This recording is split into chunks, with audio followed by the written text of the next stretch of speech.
Bekas Perdana Menteri Tun Dr. Mahathir Mohamad memberi gambaran seolah-olah beliau bersama penyokongnya mungkin akan bertanding di bawah parti politik yang baru sekiranya PRU15 diadakan secara mengejut.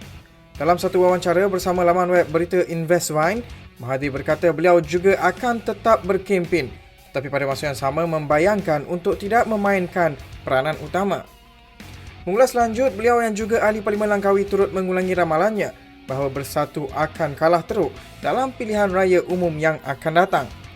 Terdahulu, Mahathir dan 4 penyokongnya disingkir daripada Bersatu apabila parti itu secara terbuka enggan tunduk kepada Presiden Parti Muhyiddin Yassin yang secara peribadi dituduh oleh Mahathir yang mengkhianatinya untuk jawatan Perdana Menteri.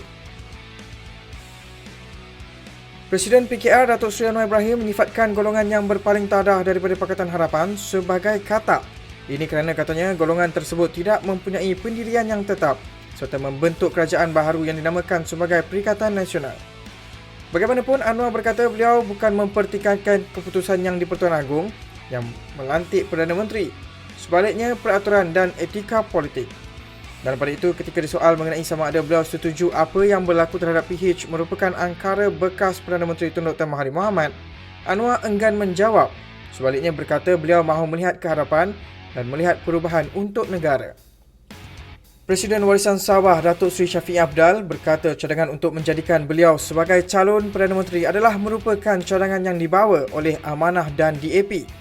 Menurutnya, tujuan Amanah dan DAP mengemukakan idea tersebut adalah untuk memberi penyelesaian kerana Tun Dr. Mahathir Mohamad dan Datuk Seri Anwar Ibrahim tidak boleh bekerja bersama.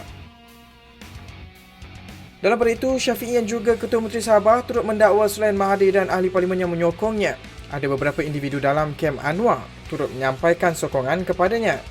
Bagaimanapun, beliau menegaskan apa yang lebih penting adalah untuk PH mengatasi kebuntuan dan berusaha untuk membawa negara ke hadapan.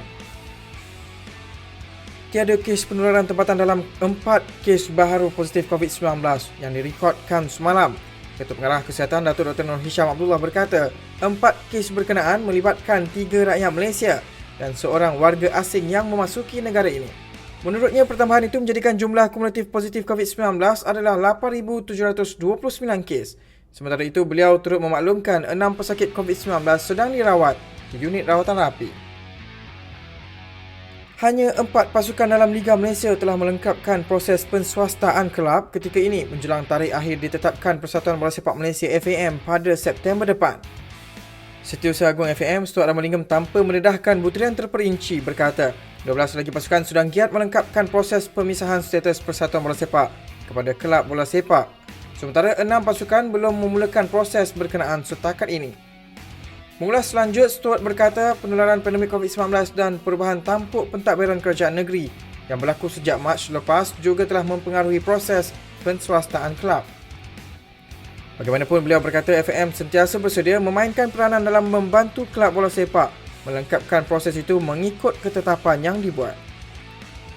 Kepada anda yang mengalami masalah berkaitan dengan undang-undang tetapi buntu nak melalui prosedur perundangan yang rumit, usah bimbang kerana sinar harian dengan kerjasama Yayasan Peace atau Policy and Economics Affairs Centre of Malaysia Foundation akan menganjurkan klinik nasihat guaman percuma pada Khamis 16 Julai 2020 ini bermula dari jam 10 pagi hingga 3 petang bertempat di Ibu Pejabat Kumpulan Karangkraf di Seksyen 15 Shah Alam.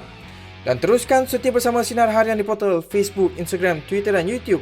Dan jangan lupa untuk mak turun aplikasi Sinar Harian bagi mengikuti perkembangan semasa dalam serta luar negara.